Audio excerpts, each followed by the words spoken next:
Olá, acadêmicos do curso de pós-graduação em Gestão Pública.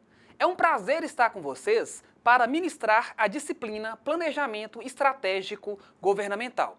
Eu sou o professor Carlos Roberto, sou sociólogo, mestre em desenvolvimento social, também pós-graduado em docência do ensino superior, psicopedagogia, didática e metodologia do ensino superior e também em gestão pública pela Escola de Contas do Tribunal de Contas do Estado de Minas Gerais. Desde já, parabenizo a todos pela escolha que fizeram, por enfrentarem o desafio que o ato de estudar nos impõe. O que se espera de um acadêmico aqui nos cursos em educação à distância é que os mesmos sejam dedicados, comprometidos, organizados e estudiosos para que possam vencer todas as etapas e superar todos os obstáculos impostos no decorrer da formação de vocês. Sendo assim, é imprescindível o estudo em casa, a leitura do caderno didático, a realização de todas as atividades, a participação nos fóruns, pois é a partir desse compromisso que certamente vocês serão gestores públicos aptos ou aptas a exercerem bem a profissão, dando a contribuição para a construção de uma sociedade melhor. As nossas aulas estão divididas em 4 momentos, em que seguiremos fielmente a divisão do caderno didático de autoria do professor Renato Peixoto Dagnino, disponibilizado no ambiente virtual de vocês. Sendo assim, nesta aula, nós trataremos da unidade 1, na próxima aula da unidade 2 e assim até fecharmos as 4 unidades. Sendo assim, pessoal, é de suma importância a leitura do caderno didático, pois ele será a base fundamental de toda a nossa disciplina. Bem, então na unidade 1, nós estudaremos os conteúdos introdutórios ao planejamento estratégico governamental. Na unidade 2, estudaremos sobre o planejamento estratégico governamental como convergência e enfoque. Na unidade 3, a metodologia de diagnóstico de situações e na unidade 4, a metodologia de planejamento de situações. Bem, já dando início ao conteúdo de agora, nós faremos um breve histórico do planejamento, pontuando alguns aspectos do contexto sociopolítico em que se deve inserir o planejamento estratégico governamental. Também abordaremos sobre a democratização política e o Estado necessário. Também falaremos sobre o contexto disciplinar da administração pública, as políticas públicas e políticas sociais, o gestor público e o administrador de empresas, por fim, sobre a formação do gestor público. Então, na unidade 1, os conteúdos introdutórios ao planejamento estratégico governamental. Esperamos que ao final desta aula você seja capaz de descrever os principais modelos de planejamento no mundo e no Brasil, correlacionar o processo de redemocratização com as características do Estado necessário e compreender o planejamento estratégico governamental como instrumento de que o gestor público pode dispor para que o Estado adquira competência para prover soluções às demandas sociais antigas e novas. Podemos assim afirmar que a disciplina Planejamento Estratégico Governamental é fruto de um processo iniciado em meados da década de 1990, quando, no âmbito de um projeto que visava a criação de uma escola de governo na Unicamp, começaram a docência e a pesquisa, resultando na implantação do curso de especialização em Gestão Estratégica Pública, junto ao Grupo de Análise de Políticas de Inovação. Isso em 2001. E do Programa de Gestão Estratégica Pública, ligada aí à Pró-Reitoria de Extensão e Assuntos Comunitários da Universidade. Mas antes de prosseguirmos com a definição do planejamento estratégico governamental e sua inserção no cenário nacional, façamos uma breve construção histórica do seu surgimento. Breve histórico, então. Na União das Repúblicas Socialistas Soviéticas, a URSS, criada em 1922, o planejamento ele logo se afirmou como instrumento de organização da economia socialista. a potencialidade que ele apresentava em termos de prospectiva, simulação e organização para a consecução das metas econômico-produtivas, permitiu que, em menos de um quinquênio, fosse possível atingir os níveis de produção agrícola e industrial vigentes antes da destruição causada pela guerra, pela revolução e pela sabotagem contra-revolucionária. A rápida industrialização e o crescimento da produção agrícola da URSS permitiram que ela despontasse como uma aliada essencial para a vitória sobre o nazismo. E já no contexto de Guerra Fria, o planejamento passou a gerar efeitos socioeconômicos positivos nos demais países do bloco socialista. No âmbito dos países capitalistas, o planejamento passou a ser visto pela esquerda como uma possibilidade de superar as relações sociais e técnicas de produção capitalistas na direção de algum tipo de socialismo. E pela direita, como uma maneira de evitar as falhas de mercado e assim substituir racionalmente, ainda que parcialmente, o seu papel como ente regulador e alocador de recursos. Em alguns desses países, governos populares adotaram planejamentos com características socialistas, imitando a experiência soviética. A experiência da Frente Popular na França, em meados da década de 1930, foi a mais significativa. No contexto ideológico oposto, na Alemanha, os dirigentes nazistas eles preferiram a racionalidade do planejamento à capacidade do mercado de otimizar a alocação de recursos. O sucesso dessas iniciativas foi um elemento importante para que a ideia do planejamento ganhasse força na América Latina. No plano teórico, esse processo levou a importantes contribuições amparadas num amplo espectro ideológico que foi desde o materialismo histórico, uma perspectiva marxista, até o pensamento conservador, passando pela visão keynesiana, que é uma teoria econômica que procura resolver o problema do desemprego pelo aumento dos gastos públicos, ou seja, um Estado ampliado. No plano das ações de governo, surgiram no Brasil, a partir dos anos 50, sucessivas experiências de planejamento no âmbito federal, como, por exemplo, a do Plano de Metas do governo Juscelino Kubitschek, em 1956 a 1961, cujo lema ficou famoso por propagar a ideia do avanço de 50 anos em 5, tido como bem-sucedido. A experiência brasileira, então, de planejamento se aprofunda durante o período militar. Sucessivos planos são formulados e implementados a partir de 1964, seguindo o estilo autoritário, centralizador e economicamente concentrador que caracterizou os governos militares. Seu projeto de Brasil, grande potência, demandava uma mobilização a qual, ainda que em menor grau do que havia ocorrido no âmbito dos países avançados, demandava um significativo esforço de planejamento. No início dos anos de 1970, a implantação de um sistema de planejamento federal deu origem a 3 edições do Plano Nacional de Desenvolvimento. O último deles, com um período de execução que coincidiu com a perda da legitimidade da ditadura militar, o qual antecedeu a abertura e a redemocratização do país, terminando por explicitar o caráter demagógico e manipulador do planejamento dos militares. Com o governo civil da Nova República, iniciado em 1985, tentou-se, sem muito sucesso, retomar as iniciativas de planejamento que foram além do plano setorial.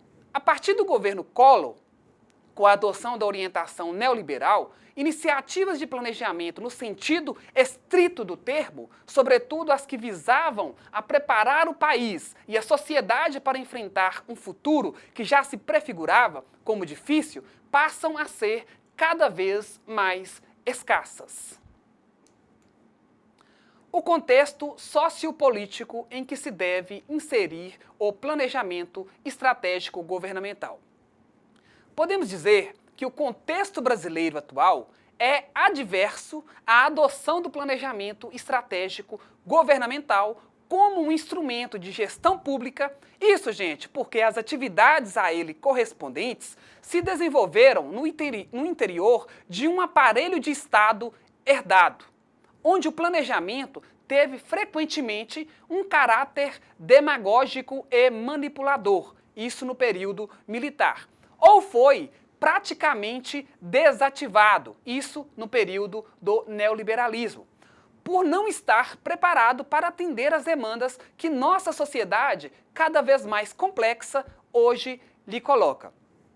As atividades correspondentes ao planejamento estratégico governamental deverão, inclusive, buscar sua transformação no sentido do Estado necessário, entendido como um Estado capaz não apenas de atender àquelas demandas, mas de fazer emergir e satisfazer as demandas da maioria da população hoje marginalizada.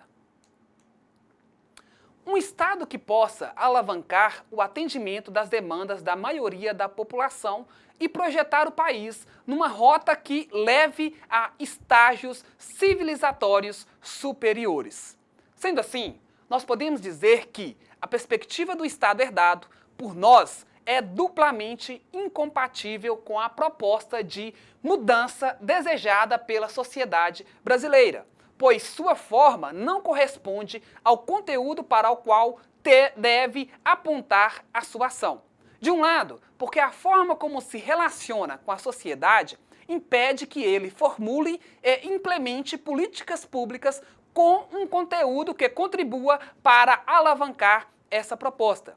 De outro lado, porque o modo como se processa a ação de governo, na sua relação com o Estado existente, determinado pelos contornos de seu aparelho institucional, é irreconciliável com as premissas de participação, transparência e efetividade dessa proposta. É um princípio básico da ação humana, da atuação das organizações e também do planejamento estratégico governamental, o fato de que todas as decisões têm um custo de operação e que, se equivocadas, demandam a absorção de custos de oportunidades econômicos e políticos. O Estado legado por mais de 20 anos de autoritarismo não contemplou os recursos como escassos. Os econômicos podiam ser financiados, interna ou externamente, com aumento da dívida imposta à população. Os políticos eram virtualmente inesgotáveis, uma vez que seu aparato repressivo a serviço do regime militar sufocava qualquer oposição. A reforma gerencial desse Estado, proposta pela doutrina neoliberal e iniciada pelos governos civis que sucederam à queda do militarismo, não encontrou muitos opositores.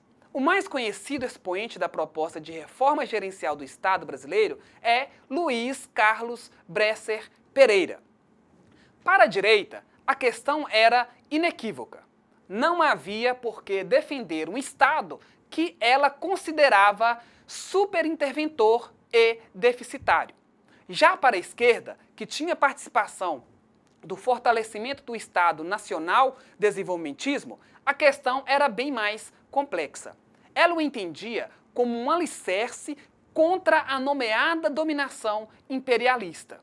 Ao mesmo tempo que denunciava o caráter de classe, repressivo e reprodutor da desigualdade social do Estado brasileiro, ela via este crescimento como necessário para viabilizar seu projeto de longo prazo de reconstrução nacional. A democratização política e o Estado necessário. Finalizado então o regime militar, o Brasil iniciou um processo de democratização política, que possibilitou o aumento da capacidade dos segmentos marginalizados de veicular seus interesses, levando à expressão de uma demanda crescente por direitos de cidadania. Na medida em que este processo avançou, foi evidente o aumento da capacidade dos segmentos marginalizados em veicularem seus interesses e necessidades não atendidas por bens e serviços, como alimentação, transporte, moradia, saúde, educação, comunicação e tantos outros. Eram necessários ou necessárias políticas públicas capazes de promover seu atendimento. Se não for possível promover um processo de transformação do Estado herdado em direção ao Estado necessário, que busque satisfazer as necessidades sociais represadas ao longo de tanto tempo, o processo de democratização pode ter dificuldade ou mesmo fracassar, com enorme esterilização de energia social e política. Sendo assim, é de extrema importância que o Estado faça a sua parte, mas também que a sociedade civil esteja organizada e consciente do seu papel no processo do planejamento governamental. Há que se entender que a configuração atual do Estado brasileiro, o Estado herdado, é uma consequência da concentração de poder econômico e político vigente no país, que foi estabelecendo um tipo particular de relação Estado-sociedade. Ela se revela na coexistência no âmbito das políticas públicas que implementa o Estado de dois espaços distintos. Que servem à classe proprietária e os que servem à classe subalterna. No que se refere à classe proprietária, vislumbra-se a criação da infraestrutura econômico-produtiva e a coordenação econômica, que são relativamente preservadas e insuladas do clientelismo, seguindo aí um padrão de eficiência e eficácia semelhante àquele que vigorava no estado de bem-estar dos países avançados. Nos espaços que servem à classe subalterna, abrangem os órgãos pertencentes aos ministérios sociais que são objeto de repartição política entre os partidos. Estes apoiam o governo onde é usual a prática do clientelismo, em que o padrão se situa muito abaixo daquele exibido em países periféricos com renda muito inferior à nossa. A existência desses dois espaços e, consequentemente, de dois tipos de burocracia, nunca foi vista como um problema, como algo que devia ser resolvido no sentido de modernizar o Estado, tornando-o mais próximo dos países de capitalismo avançado, que se formava aí ou que se tomava como modelos. Segundo Clausewitz, o desnível entre o modo de operação interno do Estado e as exigências funcionais provenientes do exterior não se deve a uma estrutura burocrática retrógrada, e sim a um ambiente socioeconômico e político, este sim retrógrado, que condiciona a administração estatal a um certo modo de operação. E que um desnível desse tipo não pode ser superado através de uma reforma administrativa. Ele demanda uma reforma das estruturas daquele ambiente que provocam a contradição entre a administração e a sua capacidade de desempenho. O Estado capitalista brasileiro, ele foi conformado mediante a sucessiva resolução de agendas decisórias enviesadas pelos interesses e valores da classe proprietária. E por isso, ele funciona, e muito bem, para esta classe proprietária. E só irá funcionar para a classe trabalhadora se isso for funcional para a manutenção e naturalização das relações sociais capitalistas. Isto é, para a manutenção da reprodução do capital. E além disso, como ocorreu no estado de bem-estar, quando a classe trabalhadora organizada ela for capaz de pressionar para que isso, de fato, aconteça.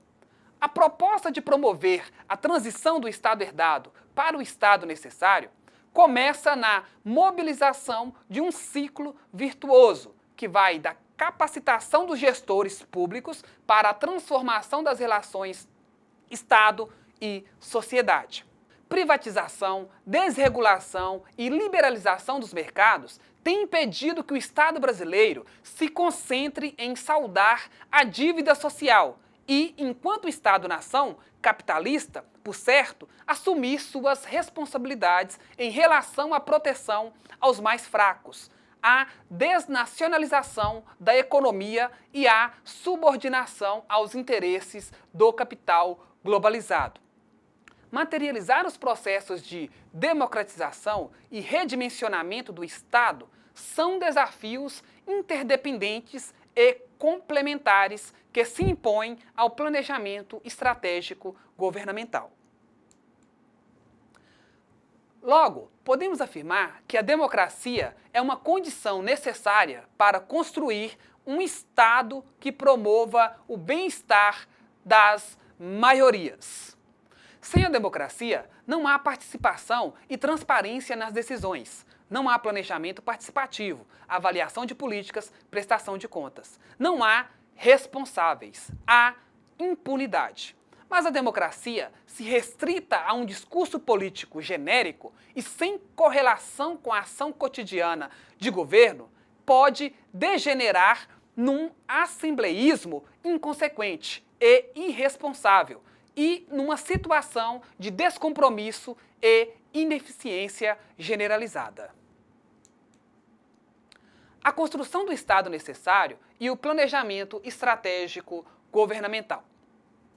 O trânsito do Estado herdado para o Estado necessário, aquele que possa servir como instrumento para implementar uma proposta de mudança, demanda a capacitação de seus quadros e a formação de gestores que aliem dois tipos de capacidades ou habilidades básicas. A primeira é dominar os aspectos teóricos e práticos do processo de elaboração de políticas públicas a ponto de serem capazes de utilizá-los como ferramentas da mudança social, econômica e política. A segunda capacidade diz respeito à atuação de maneira eficiente no seu dia a dia, a ponto de fazerem com que a estrutura que corporifica o Estado seja cada vez mais eficaz no uso dos recursos que a sociedade lhe faculta e que produza impactos crescentemente efetivos.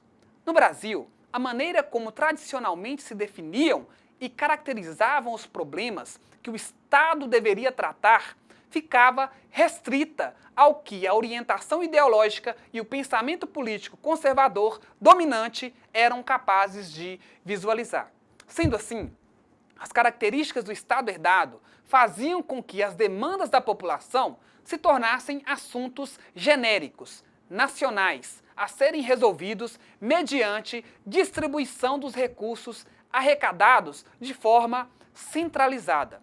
Assim, sem nenhuma preocupação com a elaboração de políticas apropriadas e com a adoção de ferramentas como as propostas pelo planejamento estratégico governamental, os recursos fluíam através de uma complexa rede de influências e favores até os líderes políticos locais que, discricionariamente e seguindo os procedimentos sancionados pelo patrimonialismo e pelos outros ismos que ele desencadeou ao nosso ambiente, os transformavam em benesses com que atendiam aí às suas clientelas urbanas e aos seus currais aí no interior do país.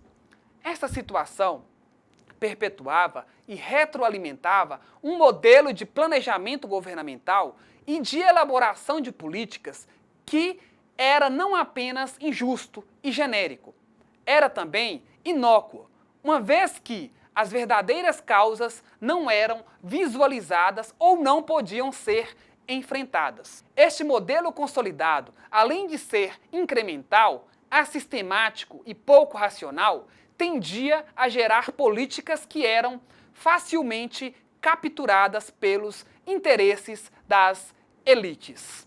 As demandas que o processo de democratização política cada vez mais coloca e que serão filtradas como um viés progressista por uma estrutura que deve rapidamente se aproximar do Estado necessário, originarão outro tipo de agenda política. Serão muito distintos os problemas que a integrarão e terão de ser processados por este Estado em transformação. Eles não serão mais abstratos e genéricos, serão concretos e específicos, conforme sejam apontados pela população que os sente, de acordo com sua própria percepção da realidade, com seu repertório cultural, com sua experiência de vida, frequentemente de muito sofrimento e justa revolta.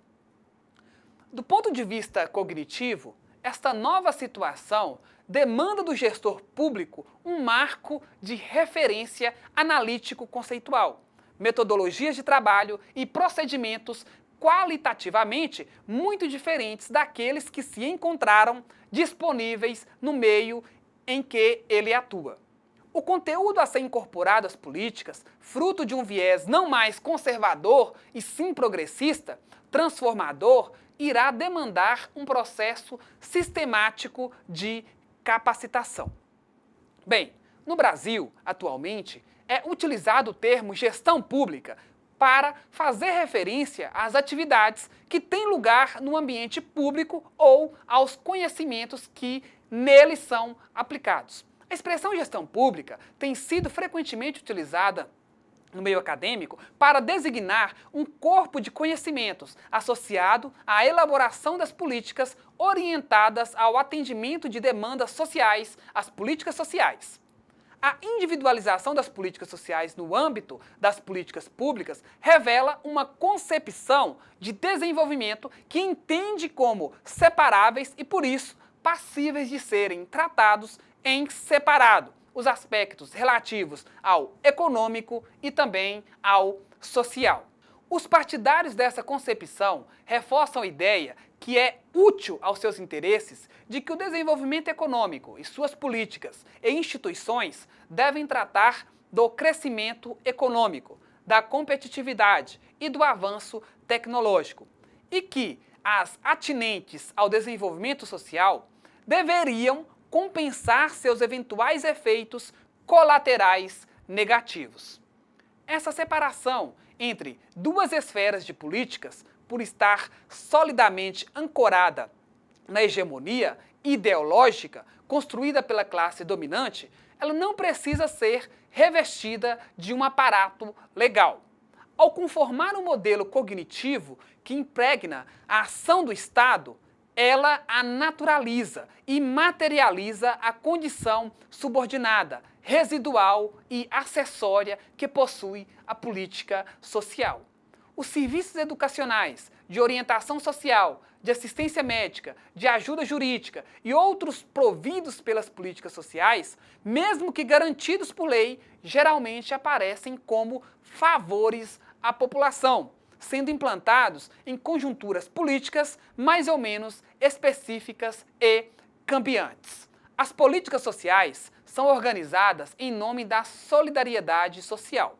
Os jovens trabalhadores, eles contribuem para a aposentadoria dos idosos e para o cuidado e a educação das crianças. Os sãos para o tratamento dos doentes. Os empregados para os desempregados. Os ativos para os inativos e assim por diante. Logo, a razão de existência das políticas sociais seria, então, fazer com que a sociedade, assimilada a uma grande família, viva em harmonia e paz social, uns colaborando com os outros. A articulação do econômico e do político, através das políticas sociais, é um processo complexo que se relaciona com a produção, com o consumo e com o capital financeiro. As políticas sociais, talvez em menor grau que as demais políticas públicas, mas ainda assim de forma majoritária, não costumam ser implementadas diretamente pelo Estado, mas por meio de convênios e contratos com empresas privadas, ONGs e empresas envolvidas com atividades de responsabilidade social empresarial que passam a oferecer os serviços financiados pelo Estado. Assim, e de modo que pode parecer paradoxal, essas organizações mantêm seu processo de acumulação de riqueza através da implementação de políticas sociais. Na realidade, cabe ao Estado, por exemplo, a compra de equipamentos sofisticados e intensivos em tecnologia para oferecer os serviços mais caros e menos lucrativos. Diferentemente de outras políticas públicas, que, por estarem destinadas a orientar ou subsidiar as atividades empresariais, possuem lógica e racionalidade facilmente operacionalizáveis pelos profissionais da administração de empresa, as políticas sociais demandam, não apenas para sua formulação, mas também para sua implementação, um tipo específico de gestor. A formação desse tipo de gestor demanda a veiculação de um conhecimento distinto daquele oferecido pelos profissionais tradicionais, que são adequadas para a elaboração de políticas voltadas ao bom funcionamento da economia capitalista e às quais as políticas sociais devem, em muitos casos, se opor. Concebemos o gestor público como aquele profissional cuja especificidade consiste fundamentalmente na sua capacidade de traduzir, interpretar ou decodificar para uma lógica e racionalidade empresariais o conteúdo e a forma de implementação das políticas públicas. Sua atuação deve estar orientada para as políticas sociais e também para o conjunto de políticas que possuem um caráter mais propriamente empresarial, na medida em que se referem a atividades desempenhadas pelo aparelho de Estado na interface com o âmbito privado. Esse tipo de atuação, em que costumam estar envolvidos administradores de empresa, engenheiros e outros, demanda para sua adequada realização a complementação de sua formação mediante programas de capacitação em gestão pública, coisa que, apesar de óbvia, tem sido frequentemente desconsiderada. Conceber o processo de capacitação de um profissional que seja capaz de atuar na elaboração de políticas públicas é um grande desafio.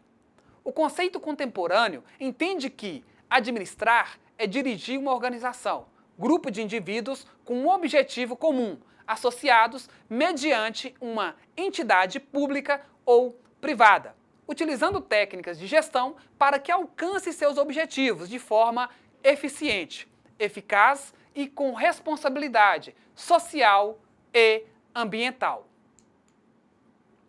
Segundo Lacombe, a essência do trabalho do administrador é obter resultados por meio das pessoas que ele coordena. Já de acordo com Drucker, administrar consiste em manter as organizações coesas, fazendo-as funcionar. A pessoa encarregada do ato de administrar ou organizar, o administrador, embora investido de um poder dentro de uma hierarquia pré-definida, deve possuir uma capacitação intelectual e moral para exercê-lo, que o diferencie dos demais membros da organização e atuar como um líder. A atividade principal de um líder consiste em influenciar um determinado grupo de pessoas, a fim de que elas façam o que se deseja.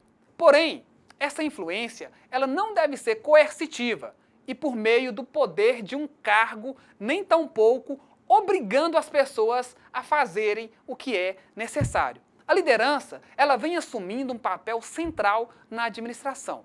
Segundo a visão contemporânea, todo líder ele deve ser um servidor para seus funcionários. Deve possuir amor por seus comandados. Este amor não é apoiado em sentimentos, e sim em comportamentos como cuidar, ajudar, elogiar, entre outros. Bem, turma, chegamos aqui ao final de nossa primeira aula. Leiam o caderno didático e já participem do nosso fórum de discussão. Até a nossa próxima aula, fiquem com Deus.